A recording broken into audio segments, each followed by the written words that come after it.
Hello दोस्तों, कैसे हैं आप सभी को राधे राधे। सावन मास की आप सभी को बहुत बहुत शुभकामनाएं मित्रों।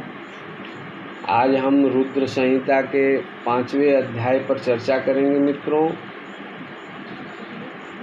नारद जी का परिभ्रमण हम 5वें अध्याय में मित्रों समीक्षा करेंगे। मित्रों,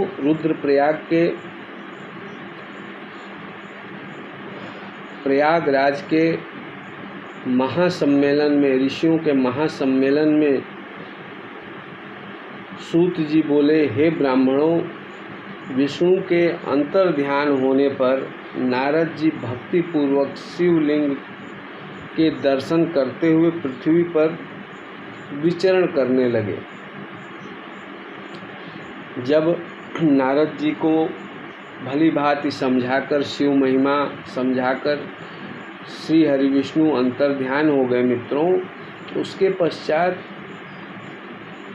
मुनि श्रेष्ठ श्री नारद जी भक्ति पूर्वक मंदिर मंदिर जाकर पृथ्वी पर प्रत्येक मंदिर में शिवलिंगों के दर्शन करने लगे और शिवलिंगों का प्रेम पूर्वक दर्शन किया श्री नारद जी ने।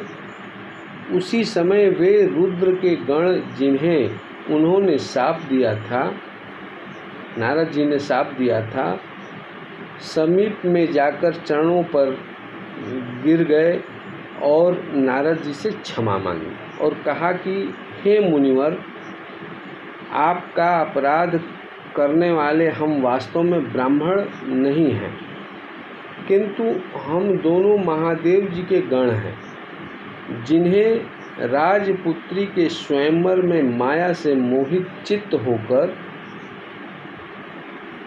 परेश की प्रेरणा से आपने हमको शाप दिया था।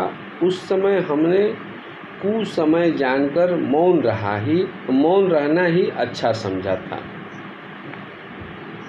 अन्यथा आप हमारा प्राण भी ले लेते, परंतु अब तो आप प्रसन्न होकर हम पर कृपा कीजिए। आगे श्री सूत जी द्वारा बताया गया कि श्री सूत जी कहते हैं कि जब उन गणों ने भक्ति और आदर से इस प्रकार प्रार्थना की तो उनके वचनों को सुनकर पश्चाताप करते हुए श्री नारद जी ने कहा कि हे सत्पुरुषों, में मान्य महादेव जी के गणों, शिव जी की इच्छा से पहले निश्चय ही मेरी बुद्धि नष्ट हो गई थी, जिससे कि मोहवश मैंने तुमको शाप दे दिया, परंतु जो कुछ कहा गया वह तो होना ही है। तो भी हे गणों, सुनो, मेरे अपराध को क्षमा करो। अब मैं तुम्हारे शापोद्धार का उपाय कहता हूँ। और आगे शापोद्धार का उपाय बताते हुए मुनिश्रेष्ठ श्री नारद जी ने कहा, तुम श्रेष्ठ मुनि के अंश से जन्म लेकर राक्षस होगे, जहाँ तुम्हें सब प्रकार का ऐश्वर्य प्राप्त और बल प्राप्त होगा। तुम संपूर्ण ब्रह्मांड के राजा और जितेंद्रिय शिव भक्त हो जाओगे और वही शिव के दूसरे शरीर से मरकर पुनः अपना पद प्राप्त करोगे।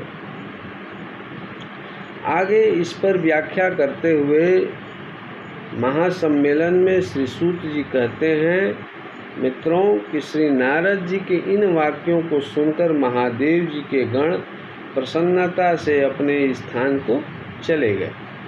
श्री नारद जी भी शिवलिंगों का दर्शन करते हुए दूसरी ओर पृथ्वी पर पर्यटन करने लगे। मित्रों, चलते चलते वे काशीपुर में काशीनाथ जी के दर्शन करने गए, जो सबके ऊपर विराजमान शिव जी को प्रिय है। शिव को सुख देने वाली और शिव स्वरूपिणी नगरी है काशी। मित्रों, काशी के दर्शन कर वे कृतार्थ हो गए। श्री नारद जी कृतार्थ हो गए काशी के दर्शन करके। वहाँ परम आनंद से उन्होंने श्री काशीनाथ शिव जी का पूजन किया और उनकी महिमा का वर्णन करते हुए प्रेम से विहल हो गए। इस तत्पश्चात मित्रों श्री नारद जी ब्रह्मलोक को गए और वहाँ आकर उन्होंने अनेक प्रकार से अपने पिता श्री ब्रह्मा जी से शिव तत्व को पूछा और जाना। मित्रों यहीं पे 5वां अध्याय समाप्त होता है।